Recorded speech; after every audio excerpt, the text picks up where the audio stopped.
Good evening. Good evening. How are you guys doing today? It's your girl Janine with Symphony Reads Ministry. How are you? Please check us out on Facebook if you haven't already. You can look us up as Symphony Reads Ministry, or you can look us up at Symphony Reads. Either way, you can find us on Facebook and just give us a look, join the community so that you can see updates of things that we're doing, um, things that are coming up. And as always, if you have any questions, if you have any ideas for shows you may want to see, or you have, things you want to ask, resources maybe that we can get you connected with, please, by all means, do not be afraid to shout out to us. You can give us a call at 240-681-9275. That is 240-681-9275.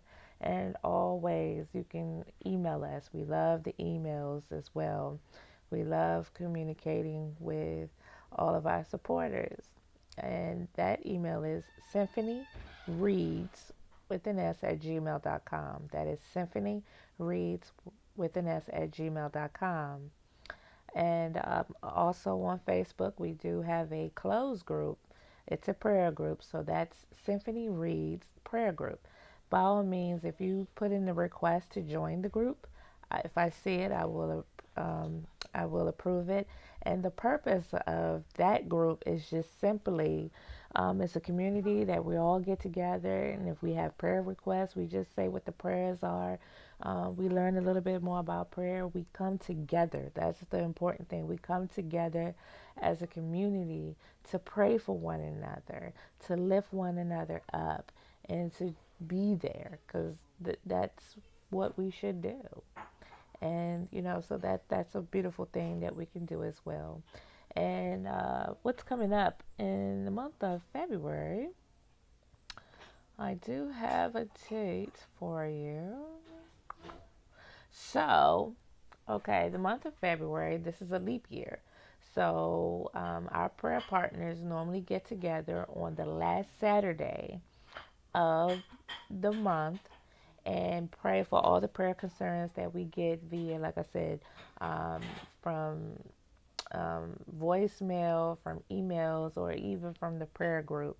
And then, in our lives, people have requested prayers that, I've run into on the street and so forth. So we try to include everything that we've ever gotten for the whole month.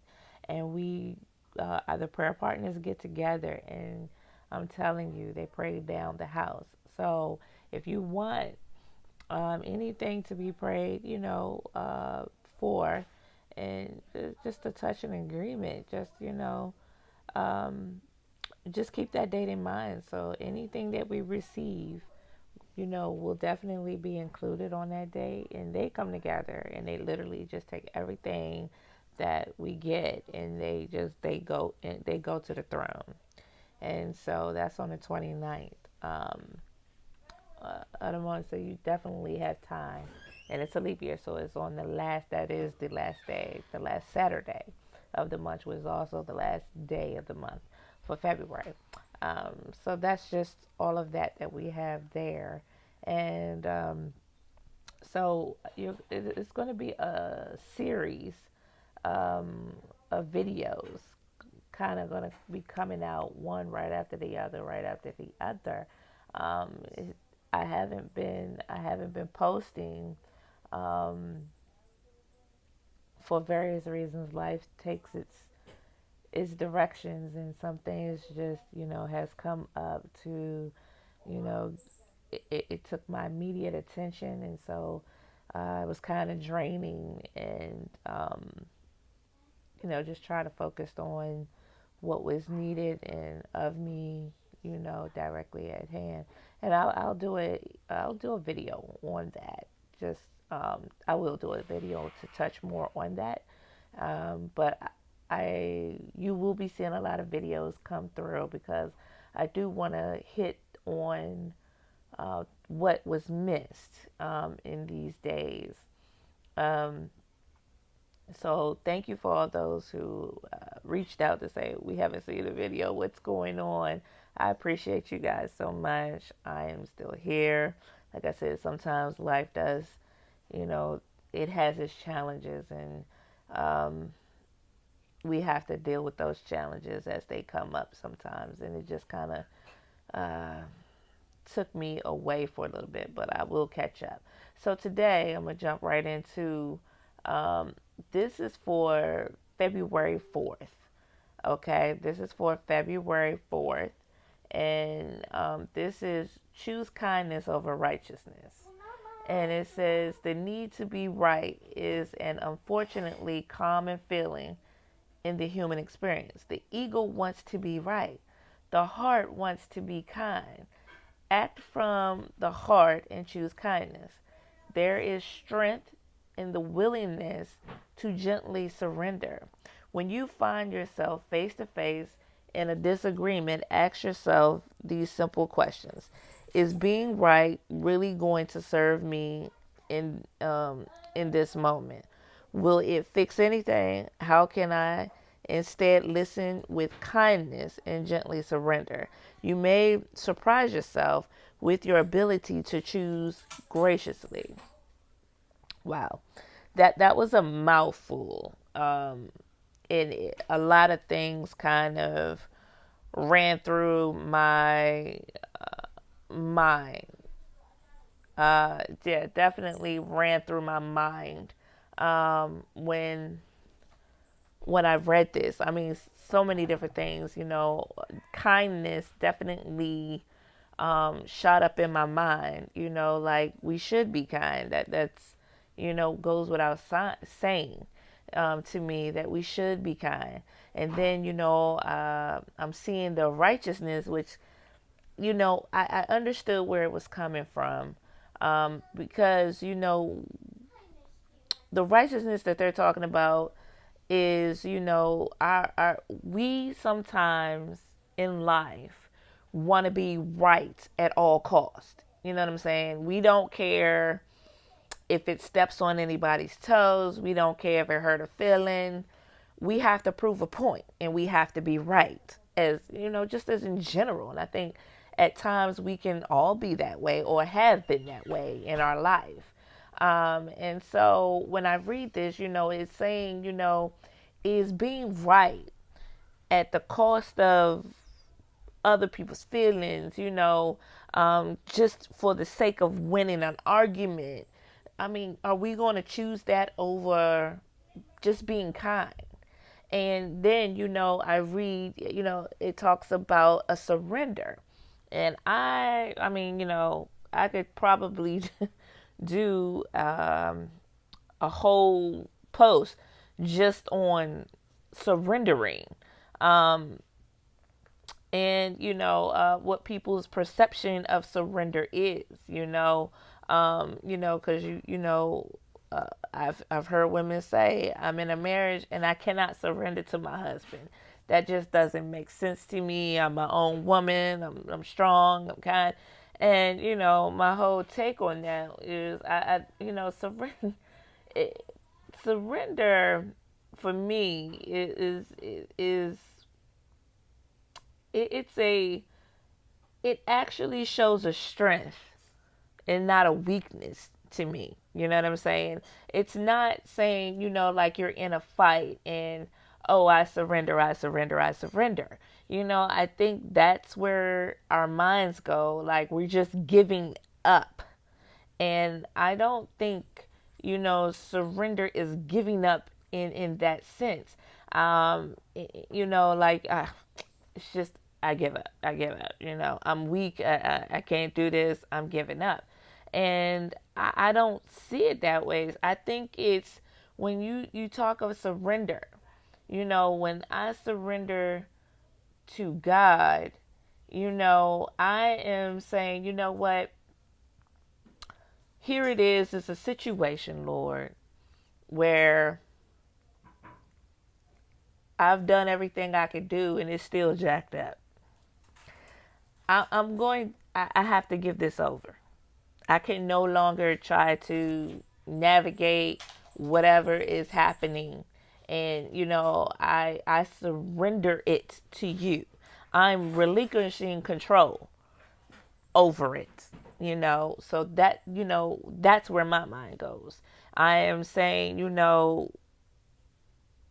I've tried to do what I can do, and obviously it's not the right thing to do. So I acknowledge that I have to give it to you.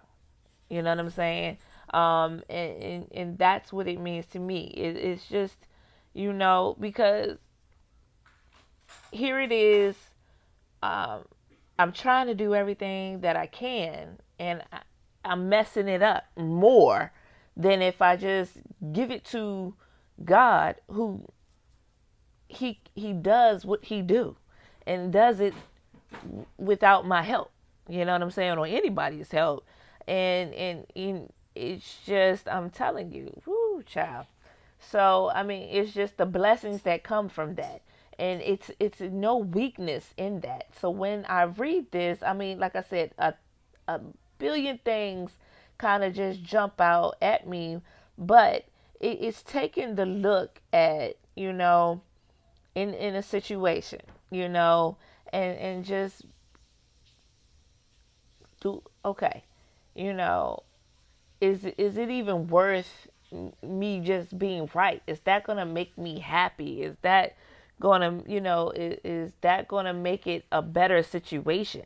How am I on the inside of, being right at all costs?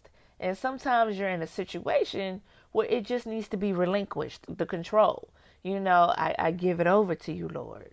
I'm giving this to you because in my hands it's jacked up, and it's just, I don't know how to eloquently put that, Um, and I don't need to be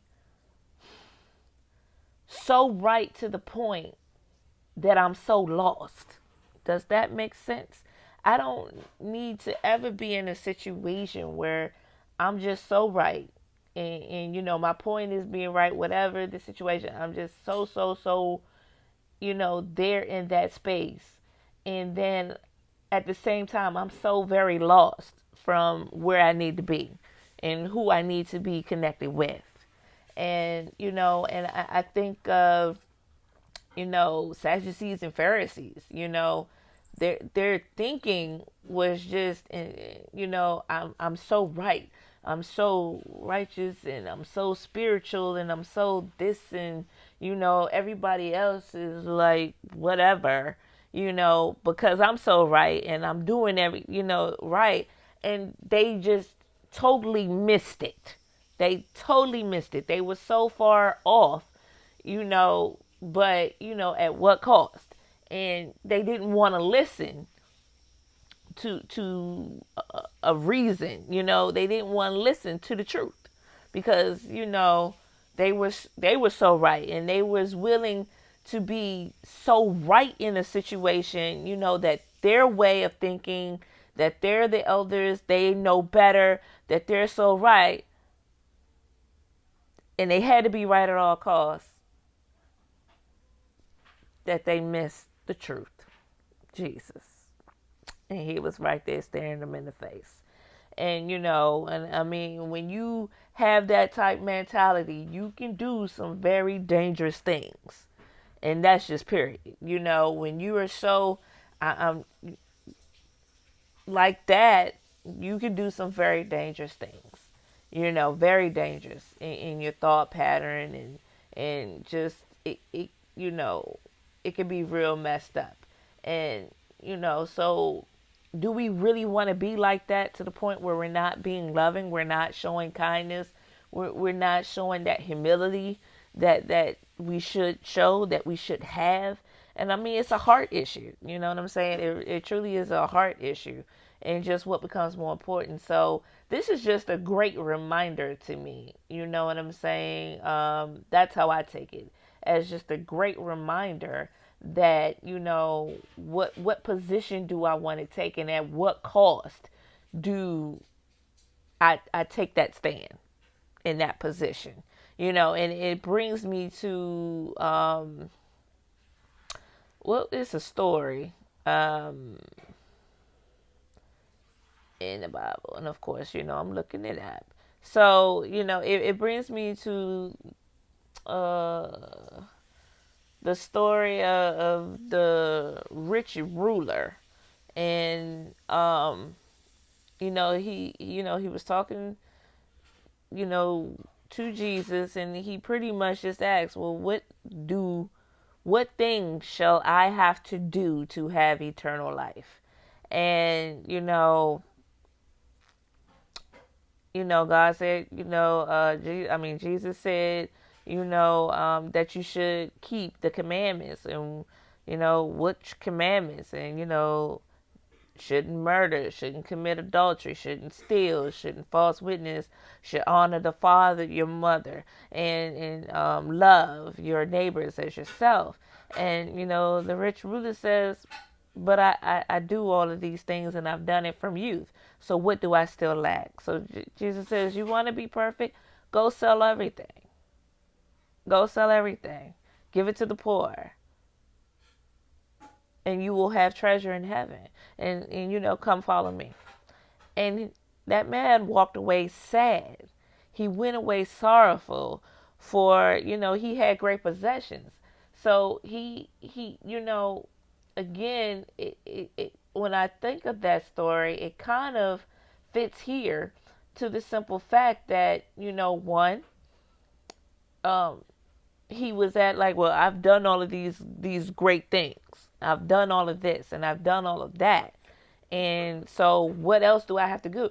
We cannot buy our way into heaven, period, yet. You know what I'm saying? And in life, we think we can buy our way into certain situations, and we really can't. You know what I'm saying? We think, oh, if I do these great things, then I'm assured to be in the heaven, or people gonna see me this certain way, or whatever that mentality is. And then it's like, okay, well, if you've done all that, how about you do this? Give away everything and come follow me.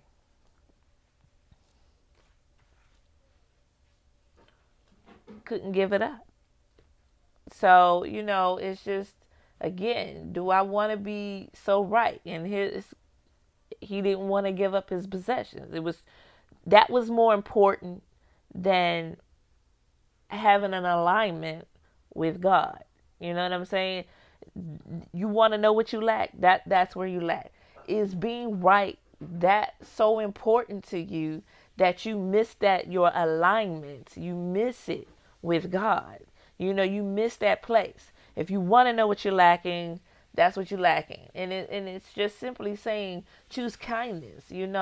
God reads the heart. And so we need to practice more kindness. I'm sorry, I get the most itchiest eyes. So we just, with the kindness. So this is just, like I said, a great reminder. You know, don't be afraid to give. You know what I'm saying? Because I just feel like the more we hold on to something, the the crazier, and that's just from experience in my own life, the crazier things get. You know what I'm saying? And I know I have tried to hold on and I can do this and and stuff don't start happening literally until I relinquish that control. You know what I'm saying? And that's just my piece on that. And that story, if you just it's in Matthew 19. Oh, sorry. It's in Matthew 19, around the 16th verse. And you can just read down to the 22nd, um, verse. And that's where I was coming from. But, we should be kind. I mean, it goes without saying that we should be kind. And our kindness, you know, um, it should trump in, at least how I'm taking it, of being right, the right syndrome. And it's how, sometimes we can see things, and again, we're so focused on, well, I'm right. and we miss it. And I think, it brings on a countenance that we shouldn't want to be involved with, and that's just how I see it. And, so we should be, how is this going to be? Yeah, I could be right, or yeah, I can have all this money, but how is it serving me? Because when I go, can't take none of that with me. You know what I mean? And how is it serving me? To me, having all of that in your alignment is wrong, and you're not connected with God. It's just it's not the balance. You can have all the money in the world, but in the end, how is that going to benefit you? Have all the money in the world and be basking in hell. Can't miss your alignment. That's just how I see it.